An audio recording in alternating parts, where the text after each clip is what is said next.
Hello प्यारे बच्चों, कैसे हो तुम सब। होपफुली तुम सभी स्वस्थ और मस्त होंगे और इंतजार कर रहे होंगे हमारी आज की नई कहानी का।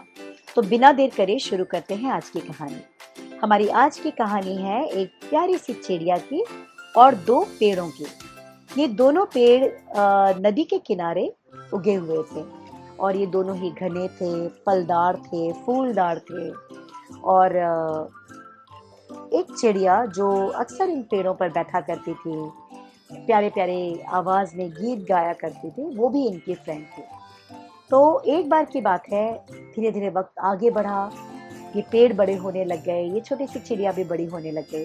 अब बारी थी चिड़िया के को एक अच्छे से घर को बनाने की, जिसमें वो अपने अंडे दे सके, अपने परिवार को सेफली सेफ रख सके।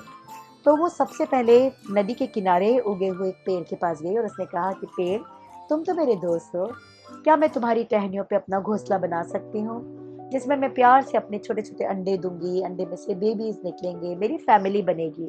प्लीज मुझे परमिशन दो कि मैं तुम्हारी टहनियों पर अपना घोंसला बना सकूं। लेकिन उस पेड़ ने बिल्कुल रूखाई से, रूखेपन से बोल दिया कि नहीं, तुम मेरे पेड़ों की टहनियों पे घोंसला नहीं बनाओगे। तुम्हें अगर घोंसला बनाना है तो किसी और पेड़ पर बनाओ, पर मैं अपने पेड़ पर तुम्हें रुकने की बिल्कुल परमिशन नहीं दूंगा। चिड़िया को ये बात बहुत बुरी लगी, क्योंकि ये पेड़ और चिड़िया तो दोस्त थे। हमेशा चिड़िया आकर इस पेड़ों पर अच्छे अच्छे गाने गाया करती थी और इससे पहले तो कभी भी पेड़ ने इतनी रुखाई से उसको मना नहीं किया। चिड़िया को ये बात बहुत बुरी लगी। लेकिन चिड़िया ने भी सोच लिया कि ये पेड़ बहुत ही बुरा है, ये सच्चा दोस्त नहीं। अब इस पेड़ पर मैं न कभी बैठूंगी और न कभी गाना गाऊंगी। ये सोचते हुए चिड़िया उड़ी और दूसरे पेड़ के पास गई और उसने कहा कि पेड़, मेरा परिवार बढ़ाने के लिए मुझे घोंसला बनाना है। क्या तुम मुझे अपनी ब्रांचेस पर, अपनी टहनियों पर एक घोंसला बनाने दोगे, जिसमें मैं घोंसला बना सकूं और उसमें अंडे दे सकूं। दूसरे पेड़ ने कहा, हाँ मेरी फ्रेंड चिड़िया, तुम आओ मेरे टहनियों पे घोंसला बनाओ, मेरे अंदर उगे हुए प्यारे प्यारे फ्रूट्स को खाओ, फ्लावर्स को खाओ और अपने अंडों को दो, उसमें से प्यारे प्यारे बेबीज निकलेंगे, मुझे बहुत अच्छा लगेगा। चिड़िया बहुत खुश हुई और पेड़ से कहने लगी, तुम ही हो सच्चे दोस्त। और चिड़िया ने छोटे छोटे तिनके लाकर दूसरे पेड़ की टहनियों पर एक प्यारा सा घोंसला बनाया। उस घोंसले पर उसने कुछ अंडे दिए, अंडे में से छोटे छोटे बेबीज निकल आए और इस तरह से लाइफ चलती रही। अब आ गया बारिश का मौसम। बारिश के मौसम में तेज हवाएं चलने लगी, जोरदार बारिश होने लगी। और जब तेज हवाएं चलने लगी, हवा बहुत ही ज्यादा स्ट्रांग हो चुकी थी। तो चिड़िया ने देखा, वो अपने बच्चों को अपने पंख में छुपाए हुए थी और ऊपर से अपने इसने चारों तरफ से अपने बच्चों को और खुद को प्रोटेक्शन देने के लिए पत्तों से अपने आप को ढांक रखा था। तो चिड़िया देख रही थी कि वो पेड़ जिसने उसको अपने ऊपर घोंसला बनाने से मना कर दिया था, उसकी जड़ें धीरे धीरे मिट्टी को छोड़ती जा रही थी और वो पेड़ झुकते झुकते झुकते बिल्कुल जड़ से उखड़ गया और जड़ से उखड़ने के बाद वो पानी में बहने लग गया। चिड़िया ने जब उस पेड़ को बहते हुए देखा तो उसे जरा भी दुख नहीं हुआ, बल्कि उसे लगा कि उसे जाकर इस पेड़ को याद दिलाना चाहिए कि कितनी बेरुखी से उसने अपनी ब्रांचेस पे घोंसला बनाने के लिए मना कर दिया था। देखो अब तुम्हारा क्या हाल है, तुम्हें कोई सहारा नहीं है, तुम इस पानी में बहे जा रहे हो बेसहारा, क्योंकि तुमने मुझे सहारा नहीं दिया। और ये ताना देने के लिए वो चिड़िया आ गई, बाहर आ गई और आकर उस पेड़ से बहुत ही रूखे शब्दों में बोलने लगी कि देखा, आज तुम खुद बेसहारा हो। इस बारिश ने और तेज हवाओं ने तुम्हारी जड़ों को उखाड़ दिया और तुम इस नदी में बह जाओगे और तुम्हारा अंत हो जाएगा। तब उस पेड़ ने कहा, मेरी प्यारी चिड़िया, मुझे पता था, लगातार नदी से बहते हुए, कटते हुए मिट्टी से मेरी जड़ें खोखली हो गई हैं। मुझे मालूम था कि मेरी जड़ें इतनी खोखली हो गई हैं कि इस बारिश को और इस बारिश की तेज हवाओं को मैं झेल नहीं पाऊंगा। और इसीलिए मेरी प्यारी चिड़िया, मैंने तुम्हें अपने ऊपर घोंसला बनाने से मना कर दिया था। अगर तुम्हारा घोंसला सोचो आज मुझ पर होता तो तुम्हारे बच्चों का क्या हाल होता। मेरे साथ तुम्हारा घोंसला भी तितर बितर हो गया होता, तुम्हारे बच्चे भी बेसहारा से इस पानी में बह रहे होते जैसे मैं बह रहा हूँ। तो मेरी प्यारी चिड़िया, तुम्हारे कल्याण के लिए, तुम्हारे हित को, तुम्हारे अच्छे को काम याद में रखते हुए ही मैंने तुम्हें घोंसला बनाने के लिए मना कर दिया।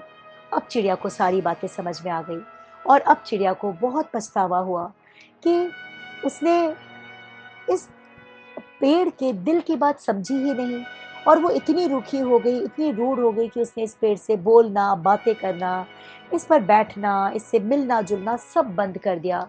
इसके ब्रांचेस पे बैठकर गुनगुनाना बंद कर दिया। चिड़िया को याद आने लगा वो वक़्त कि ये पेड़ इस पेड़ को चिड़िया के गीत कितने पसंद थे। वो अक्सर चिड़िया से कहते थे कि चिड़िया एक अच्छा-सा भजन सुनाओ, एक अच्छी-सी कोई लोरी सुनाओ, और चिड़िया अक्सर गाती थी। लेकिन चिड़िया ने इस पेड़ के आंसर के पीछे के मीनिंग को ना समझते हुए, उस पेड़ के हार्ट को ना समझते हुए, उसके दिल की बात को ना समझते हुए, वो इतनी बेरुखी से बिहेव करा कि उस पेड़ से बातें करना तक बंद कर दिया। चिड़िया को बहुत पछतावा हो रहा था और वो चिड़िया बोली कि मेरे प्यारे दोस्त, मुझे माफ़ कर दो। आज तुम मुझसे दूर जा रहे हो और आज मुझे समझ आया कि मैंने कितनी बड़ी गलती की। मैंने तुम्हारी अच्छाई को नहीं समझा, मैंने तुम्हारे प्रेम को नहीं समझा और मैंने हमेशा तुम्हें इग्नोर करा। मुझे माफ़ कर दो। और कहते-कहते चिड़िया की आँखों में आँसू आ गए। तो उस पेड़ ने कहा, नहीं, नहीं मेरी प्यारी चिड़िया, तुम तो मेरी बच्ची जैसी हो। मैं तो बहुत बड़ा हूँ तुमसे और तुम्हारी रक्षा करना मेरा फ़र्ज़ है। अब बिछड़ने की बारी आ गई है। चलो हम एक-दूसरे को अलविदा कह देते हैं और तुम अपने मन में कोई भी शिकायत मत रखो मेरी प्यारी सी चिड़िया, मैंने तुम्हें दिल से माफ़ कर दिया। कहते हुए वो बड़े से पेड़ का जो तना था वो पानी में बह निकला और बहते-बहते आँखों से ओझल हो गया। चिड़िया को बहुत दुःख हुआ, बहुत ही ज़्यादा दुःख हुआ। रोते हुए, बहते हुए पेड़ से उसने बार-बार माफ़ी माँगी और माफ़ी माँगने के बाद वो रोते हुए भारी दिल से वापस अपने घोंसले में आ गई। और आज उसे एक बहुत बड़ी सीख मिली थी, वो ये कि कई बार आपसे बड़े आपके साथ कठोर होते हैं, वो स्ट्रिक्ट होते हैं, है ना? कई चीज़ों के लिए आपको रूडली रिप्लाई करते हैं, लेकिन उसके पीछे भी आपकी भलाई होती है। इस चीज़ को कभी नहीं भूलना चाहिए। और दूसरी बड़ी चीज़ जो चिड़िया ने मानी, समझी, वो ये थी कि अपनों को कभी नहीं छोड़ना चाहिए। चाहे कभी कुछ कड़वी बातें हो जाएँ या कुछ बातें दिल को लग जाएँ, लेकिन हमेशा मिल-जुल कर रहो, क्योंकि इस दुनिया में जो सबसे ज़्यादा स्ट्रॉन्ग चीज़ है वो है आपसी प्यार और आपसी बॉन्डिंग, जो इस नफ़रत के चलते चिड़िया ने उस पेड़ से ख़त्म कर दी, जिसके लिए उस चिड़िया को मन ही मन बहुत पछतावा हो रहा था। तो यही थी हमारी आज की स्टोरी और इस स्टोरी का लेसन कि किसी के लिए मन में कोई कंप्लेंट, कोई ग्रज मत रखो। हमेशा मिलकर रहो, हमेशा मिठास से रहो। और मेरे प्यारे बच्चों, कई बार मम्मी या पापा या आपके बड़े आपको स्ट्रिक्टली डाँट देते हैं किसी चीज़ के लिए, कई बार जंक फूड खाने के लिए, ज़्यादा मोबाइल देखने के लिए, ज़्यादा टीवी देखने के लिए या टाइम पर होमवर्क न करने के लिए, आलस दिखाने के लिए। तो मेरे प्यारे बच्चों, उनकी डाँट बिल्कुल वैसी ही है जैसी हमारी स्टोरी में हमारे इस बड़े से पेड़ की। उनकी डाँट के पीछे तुम्हारा हित छुपा हुआ है, तुम्हारी अच्छाई छुपी हुई है, वो तुम्हारा अच्छा चाहते हैं। तो कभी उनसे नाराज़ ना हो और उनकी डाँट से ये समझने की कोशिश करो कि वो तुमसे क्या चाहते हैं और बहुत रिस्पेक्टफुली उस काम को करने की कोशिश करो और अपने बड़ों का हमेशा आदर करो। सबसे बहुत मीठा बोलो, कभी किसी से डिस्कनेक्ट ना हो। तो यही थी आज की स्टोरी और आज का लेसन। होपफुली ये स्टोरी तुम्हें पसंद आई होगी। इस स्टोरी को अपने friends, relatives, neighbours, cousins, school friends सबके साथ शेयर करना ना भूलना। हमारे चैनल को झटपट सब्सक्राइब कर लेना, बेल आइकन को हिट कर देना। कल मिलते हैं फिर से एक नई स्टोरी के साथ। तब तक के लिए ढेर सारी ब्लेसिंग्स के साथ good night, take care, bye bye.